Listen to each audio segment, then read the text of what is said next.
Privacy Corner this week, the UK has passed some privacy reforms, including new rules and higher fines for cookies.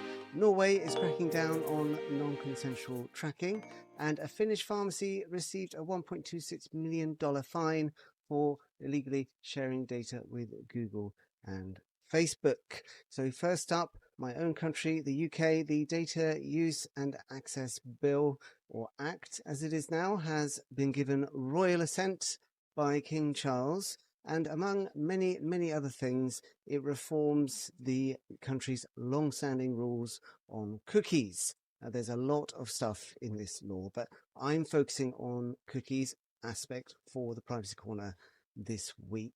The UK implemented its original rules in this area, which is, by the way, accessing or storing information on a user's terminal equipment as an EU member state under the Privacy and Electronic Communications Regulations 2003, or PECR for short. So this is the UK law that, among other things, regulates the use of cookies, pixels, APIs, SDKs, any other technologies that allow website and app operators to read or write information on a person's device. Now, under PECR, you must obtain consent to use cookies unless they fall under one or two of the existing exceptions. So they are used for the sole purpose of facilitating the transmission of a communication over a network. That basically means making a website work properly, or they are strictly necessary for providing a service requested by the user.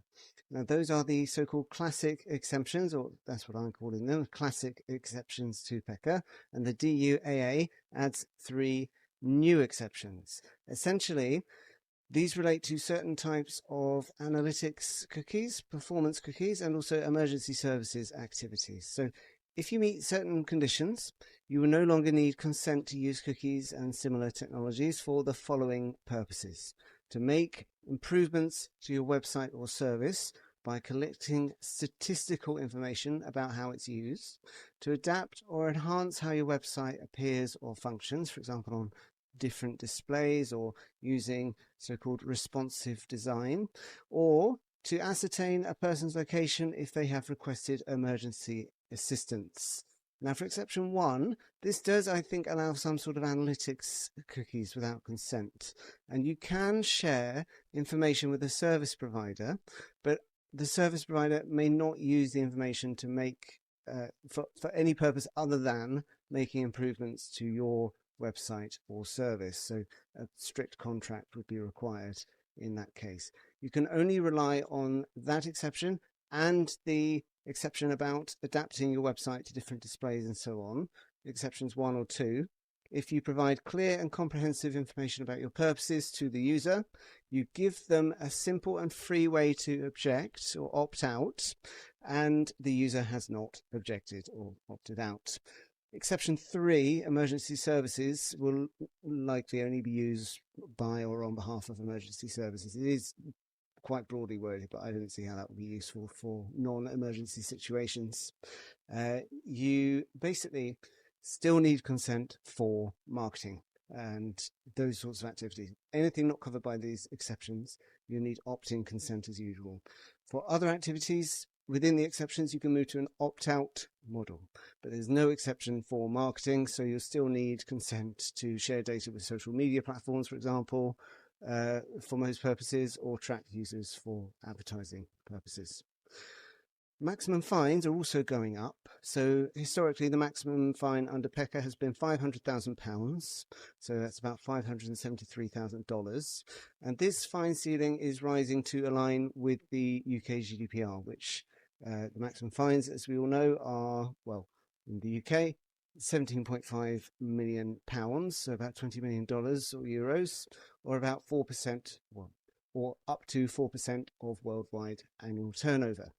So this also covers the other activities covered by PECR. So that includes direct marketing via email, phone, SMS, and so on. The UK Information Commissioner's Office, the ICO, which also gets a significant restructuring under this law, does not issue many cookie-related penalties, to put it generously. but who knows, you should be aware of this new fining regime nonetheless.